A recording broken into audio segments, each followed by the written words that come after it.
Hello दोस्तों, welcome है आप लोगों का मुंडेरे न्यूज़ यूट्यूब चैनल पे।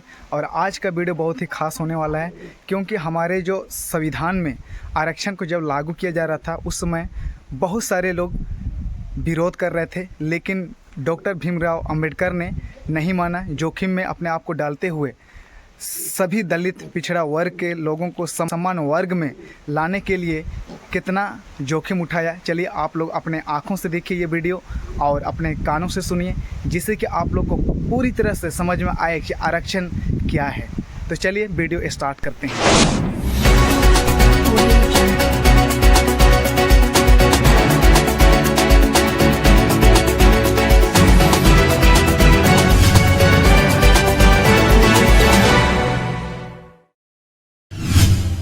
भीमराव, आपसे एक बात करनी थी।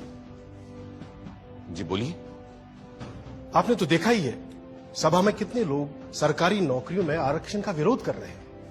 अब अगर शेड्यूल कास्ट और शेड्यूल ट्राइब वालों को आरक्षण दिया गया तो आप तो जानते ही हैं, फिर सिख, ईसाई, पारसी, मुसलमान कोई पीछे नहीं रह जाएगा। हाँ, मगर सिख, ईसाई, पारसी, मुसलमान या किसी और का मुकाबला अनुसूचित जनजातियों के साथ नहीं हो सकता। ये सारी जातियां पैसे वाली भी हैं और सोशली सिक्योर्ड भी।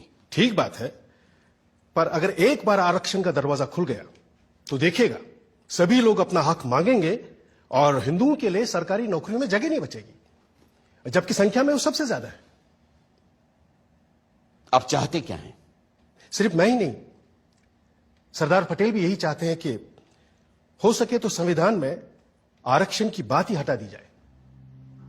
मेरे रहते संविधान से आरक्षण नहीं हटने वाला, चाहे आप कितना भी जोर लगा लें मुंशी जी। पर कोई रास्ता तो हो सकता है ना? हाँ, एक रास्ता है।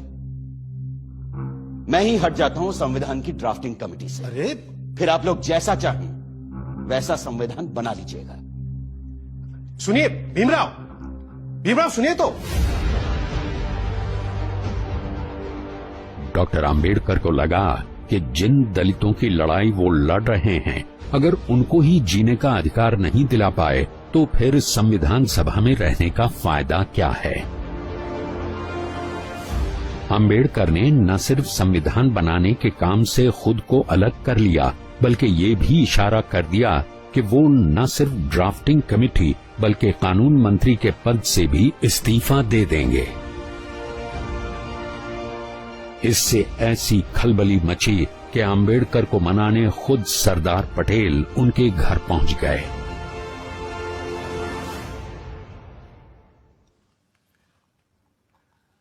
मुंशी जी की बातों से आप नाराज हो गए भीमराव? लेकिन वो तो आपकी बात लेकर आए थे मेरे पास, इसीलिए मैंने कहा कि मैं ही ड्राफ्टिंग कमेटी से हट जाता हूं। आप तो जानते हैं कांग्रेस क्या पूरे भारत में दूसरा और कोई है ही नहीं जो हमारे संविधान को आकार दे सके। खुद बापू भी यही कहा करते थे। लेकिन आप उनकी बात मानते कहां हैं पटेल जी? गांधी जी पिछड़ों को रिजर्वेशन देने की मेरी तजवीज से सहमत थे। पंडित नेहरू ने तो खुद पंडित होते हुए भी यह कहा कि सदियों से हिंदुओं ने निरीह अछूतों और आदिम जातियों को बेबसी, दरिद्रता और अशिक्षा में रखा। फिर अगर हमें उन्हें सबके साथ बराबर लाना है तो हमें उन्हें स्पेशल ट्रीटमेंट देना ही होगा। आपकी बात सही है, पर आप तो जानते हैं कि बड़े पदों पर हम मेरिट के आधार पर ही लोगों को ले पाएंगे। तो फिर क्लर्कों की नौकरी के लिए इतना बड़ा जोखिम उठाना? जोखिम? मुझे तो इसमें कोई खतरा नजर नहीं आता। खतरा यह है कि अगर हमने एक विशेष वर्ग को आरक्षण दे दिया तो बाकी के लोग भी आरक्षण की मांग करेंगे और भारत भर में जातिवाद का ये जहर फैलता जाएगा। जहर तो हमने पिया है सदियों से और फिर भी हम जिंदा हैं।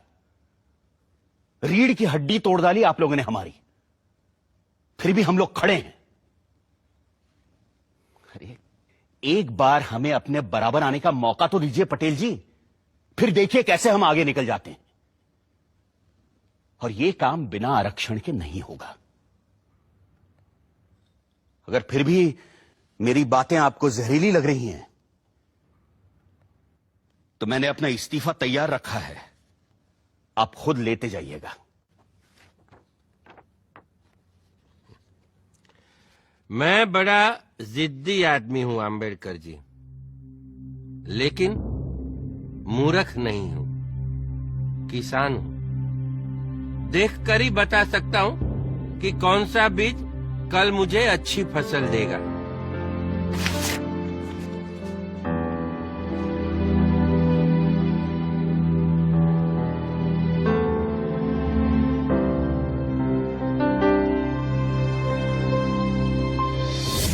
तो दोस्तों, आप लोगों ने वीडियो तो देखा, आप लोगों को कैसे लगा, हमारे आरक्षण कैसे शुरू हुआ, ये सारी चीज़ आप लोगों को पता चल गया है। तो आरक्षण को बचाने के लिए हमें क्या करना चाहिए, अपने आप पे खुद सोचें। और यदि चैनल पे नए हैं तो चैनल को सब्सक्राइब करके हमें सपोर्ट दीजिए, ताकि और इस प्रकार का वीडियो इस चैनल पे अपलोड कर सके। धन्यवाद।